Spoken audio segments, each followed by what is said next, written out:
Welcome back to Cardinal Sports Weekly. I'm your host, Josh Baker, and here's what happened in SVSU athletics this week. Cardinal softball is heading to the Super Regionals. SVSU won all 3 games this past weekend at home in the Midwest Regional to move on and host the Super Regional later this week. They defeated Ferris 4-0 on Thursday and then took down Drury 6-1 on Friday and 7-2 on Saturday in the finals.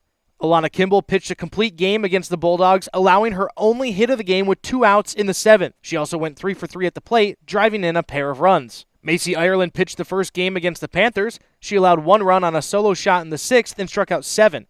Maya Purdy led the team with 2 hits in 3 at-bats and drove in 2 runs. Kimball threw Game 3 in the finals and allowed the only runs on a home run late as well, this time a 2-run shot in the 7th. She also struck out 7. Kenzie Bromley went 1 for 1 with a 2-run home run and 2 walks, while Emma Helvey had the big swing of the game, a grand slam in the 6th to make it 7-0. The number 1 seed SVSU hosts the number 7 seed in the Midwest region, UIndy, for a best-of-3 series for the Super Regional. The first 2 games are set for 11 a.m. on Thursday and Friday, with the if necessary Game 3 Friday afternoon. Baseball concluded their season on Saturday in the GLIAC tournament. SVSU played Grand Valley in the opening game on Thursday, falling 5-1. The Cardinals played Roosevelt the next morning on Friday in an elimination game and got a standout performance on the mound from J.J. Arbini. He threw 8 2/3 innings, allowing 1 unearned run and struck out 6. Ryan Jarvis went 3 for 4, while Ethan Scheib had a 2-hit performance, scoring 2 runs and driving in 2 as they defeated the Lakers 6-1. SVSU went on to Saturday, where they fell 7-6 in a close battle against Wayne State to end the 2025 season. Scheib had another 2-hit performance as he, Austin Cicerone, and Arbini were all named to the GLIAC All-Tournament team. The Cardinals finished with the second most wins in program history since 2008. Both of the women's and men's golf teams competed in a NCAA Division II regional tournament last week, both qualifying in the same year for the first time in program history. The women's team took 10th in the East Regional at the Meadows in Allendale, Michigan. Megan Thiervong led, shooting 16 over with a total of 232 through 3 rounds, as she tied for 20th overall. Christina Nagy was the only Cardinal without prior regional experience and shot 21 over with her best round on Tuesday with a 76. Brooke Herbstreit followed, shooting 22 over with a 78 on the second day. The men's team gave it a run at the Midwest Regional at St. Joseph Country Club in St. Joseph, Missouri. On day 2, the Cardinals shot 2 over as Ji-Sung Choi shot 4 under to move himself and the team into second place. Choi, along with Joey Purr and Shea Harmison, all carded an eagle on the back 9, with Harmison's coming on the 18th hole with a 15-foot putt. SVSU fell back to 7th on the final day as they shot 22 over as a team. Choi tied for 19th overall with a total of 216, shooting 3 over, and Harmison was tied for 27th as he finished 6 over with a total of 219. Thomas Key added to the Eagle parade with 1 in the final round as he shot even par on Saturday. Both teams missed the cut for the NCAA Division II championships to conclude their 2024-25 seasons. Track and field sent student athletes to 4 last chance meets last week, with 3 on Friday. At Hillsdale on Wednesday, the Cardinals 4x100 relay team of Trevor Culpepper, Quinn Broussard,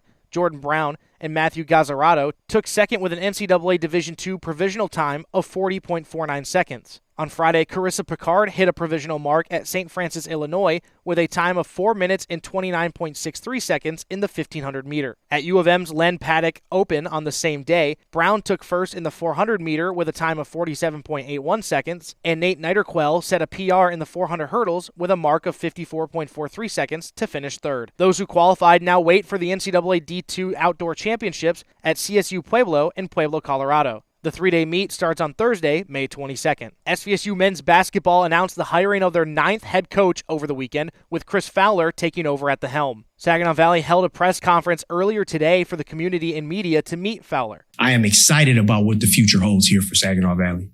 I'm excited about the people that are here, the players that are here, and the players that will be brought here. I'm excited about the pursuit of the championships and the banners that are coveted by all competitors. The pursuit of the degrees, the lifelong bonds that will be made for the people that come through our program. I'm excited about the competition.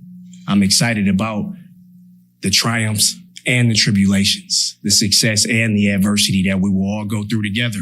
He comes from Western Michigan after 3 years as the associate head coach. He began his coaching career as a grad assistant for Tom Izzo at Michigan State in 2018, following his 4-year playing career at Central Michigan. Fowler went on to Northern Arizona before making his way back to the Mitten with the Broncos. This week's SVSU Athletes of the Week are baseball's J.J. Arbini and softball's Alana Kimball. Arbini pitched 8 2/3 in an elimination game as the Cardinals beat Roosevelt 6-1 on Friday to move on to the next day. Kimball had a stellar day in the opening game of the Midwest Regional as she nearly threw a no-hitter against Ferris State and was 3 for 3 at the plate with 2 RBI. Thanks for tuning in to Cardinal Sports Weekly. I'm Josh Baker, and as always, go Cards and Beaks up.